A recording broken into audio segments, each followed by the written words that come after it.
This man took prison break as a hobby. This time he decided to use a carton of milk to escape from prison. He opened the milk carton. The milk carton has a thin layer of wax film. He peels off the film and washes it. When he goes out, he puts it quietly on the combination lock of the cell door. When the guards enter the code, they leave a mark on it. Finally, according to the amount of fingerprints left on the film distribution to determine the 4-digit code, he first determines 24 combinations. The next step is to try them one by one. There is a small door on the cell door. He put a wet paper towel prepared in advance to block the Buddha hole, so that even if the guards lock, the small window can be easily pushed open. Then Jack reached out through the small window to try the code, up to 24 times to try right. But in order not to be seen by surveillance, he needs to know the guards' whereabouts beforehand. He listens to the outside all the time. You can tell by the sound of doors closing and opening. After the guards return him to his cell, they go to the roof for a smoke. This time was about 7 minutes. That's enough time for Jack. But what to do when he gets out of his cell? That's not a problem for Jack, because he knows the 3 elements behind the jailbreak. The first is familiarity with the rules. The second is familiar with the layout. The third is that there must be a person outside to meet. During this time he had already seen the pattern, and the layout he has also figured out. When he first entered the prison, he looked everywhere. He found a weak point in this strict prison. That is the fire station next door to the prison. The only way to get close to him was to have a small dark room. Once everything was figured out, the escape began. First, he deliberately beat up a fellow prisoner until he was seriously injured. Then he was put into the cell without any problem. When he tried to find the code to leave the cell, he found the ventilation pipe connected to the fire station and climbed in. While the guards were smoking, he had already climbed out of the ventilation pipe next to them. After Jack arrived at the fire station, he quickly changed into an unused fire suit. Next came the third element. The partner detonates a small car while picking up. Fire station personnel will go out to put out the fire, and Jack took the opportunity to hide under the fire truck. By the time he got to the scene, everyone was busy putting out the fire. No one was paying attention to Jack, so Jack got into his partner's car and left in style. It's worth noting that he's not a criminal but an expert prison escapee, employed by the Federal Bureau of Prisons. He specializes in testing the security of every maximum security prison in the country. The way he does it is to get locked up under a false identity, and then escaped on his own. He managed to escape from 14 prisons in 8 years. His experience has led him to publish a book on prison escapes. One day,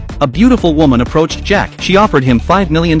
He was to test the security of a mysterious prison for the CIA, but they didn't even know where the prison was located. This mission is very dangerous, but Jack agrees. Soon it was time for him to be captured. Before leaving to prevent accidents, first of all Jack put a locator in his arm. Then he came outside and was caught. They scanned his entire body with a metal detector. They cut his arm open with a knife. They took out the detector. Then a shot of anesthesia was administered. Jack was unconscious. When he woke up, he saw a warden in a suit. Jack couldn't stand it. He said the mission was too violent and wanted to give up. So he said the exit code, wanted the warden to help him go. But the warden didn't care about him. He still put him in jail. Jack then realized that he was set up by others. This is an unbeatable sick prison. Single person, single room, elevated suspension, surrounded by transparent glass, 360 degrees without dead angle surveillance. Even going to the toilet is a live broadcast. The number of guards is several times the number of prisoners. They all wear masks so that they can't talk to the prisoners, so as to avoid fornication. And the solitary confinement cells were even worse. The lights are always on. Once you're in there, the prisoner's eyes can't open at all. The room is higher than a sauna. It's very torturous for this person to come here. Jack is in pain trying to see the structure of the confinement room. He was trying to find a way to break it. Sure enough, he found that the steel plates under his feet were fixed with steel nails. If the steel nails are rusted, they will expand and loosen when exposed to heat. When he came out, he couldn't get rid of the psychological pain. He wondered which pervert had designed such a torturous thing. Next, Jack was ready to find help. That's when a man named Leo approached him. Jack asked if he needed any help. Jack said he needed a piece of iron. Leo came straight to the warden's office. He started to mock the warden like crazy. Sure enough, the warden was very angry after hearing that. Let the wardens punish him with waterboarding. But just then, he got the lid of the water spout, which is only available in the interrogation room. When he was done, he gave the lid to Jack. Seeing how capable Leo was, Jack told him that he was the master of prison escape, and also told his own ideas. He found out that the prison's internal structure is vertical. This means that the prison may be underground, and there was a sound of water under the confinement room, so he guessed that there was a water conduit. There must be a way to get up there. The next step is to go back to the confinement cell. Let's move when we have a plan. Leo is in charge of leading the fight. Jack shoved a piece of bread into his hand. The fight soon brought in the guards. The two of them were put in the cell as they wished. Once inside, Jack used his body to block the camera, and then used the drain cover to reflect the light on the steel nails. Sure enough, within a short time, the nails popped out because of the overexpansion and swelling. Then Jack gave Leo a signal. Leo immediately shouted that he was going to die, and Jack used the secretly hidden bread to stuff the camera. He crawled underground and started looking around for an exit. Leo pretended to be crazy to attract the attention of the warden. Jack kept climbing upwards. When he got to the top and opened the cover, he came out. He was stunned. This was not under the ground as he had guessed. Instead, he was on an ocean with no end in sight. He was on the deck of a giant cruise ship. There were prison guards everywhere. Jumping overboard was impossible. He had to go back. He had to find another way. All he knows now is that the prison is at sea. And where exactly was it?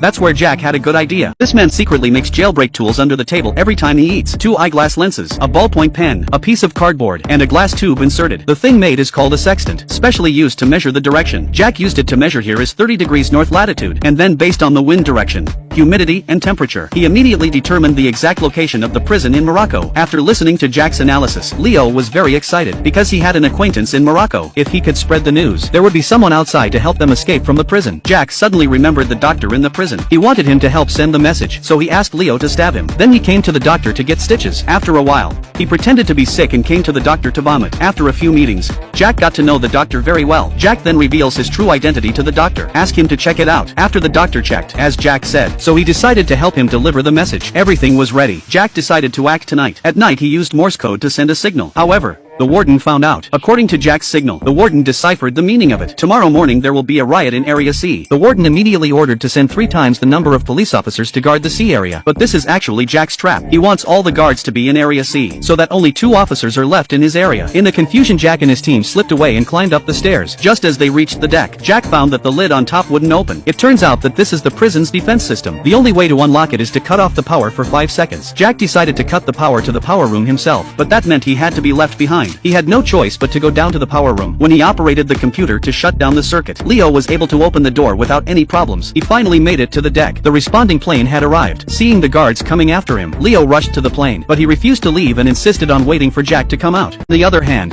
the warden chased him to the power room, but never found Jack's figure. At that moment the police officer restored the power supply. He suddenly heard the water tank began to flush automatically. The warden's smile faded. He actually ignored this step, and Jack was really hiding in the tank. Once the tank was flushed, he was swept to the bottom of the sea. When Leo saw Jack emerge from the water, he rushed up to meet him, but then the warden came out after him. At the critical moment, Leo threw down a gun. Jack steadily caught it. Then he shot all the bullets on the oil barrel. The warden looked down at him. Before he could say anything, he disappeared into the fire. Sometime later, they arrived on the African coast. Someone came to pick up Leo. It was the woman who was looking for Jack to test the prison. Turns out she was Leo's daughter. She paid for Jack to go to prison, so that he could help her father escape from prison. No wonder once Jack was in jail, Leo took the initiative to join forces with him, so it was all planned. From the woman's mouth, Jack also learns that the person who was working with the warden to set him up was the partner who wanted to take the bounty. A few days later, this partner woke up to find himself in a container, and the container is on a giant cruise ship. When the ship docks, he will definitely not see the sun tomorrow. At the end, Jack regains his identity as a prison escape expert. This story tells us that learning is important. Prison Break is not scary, but afraid to break out of prison people have culture.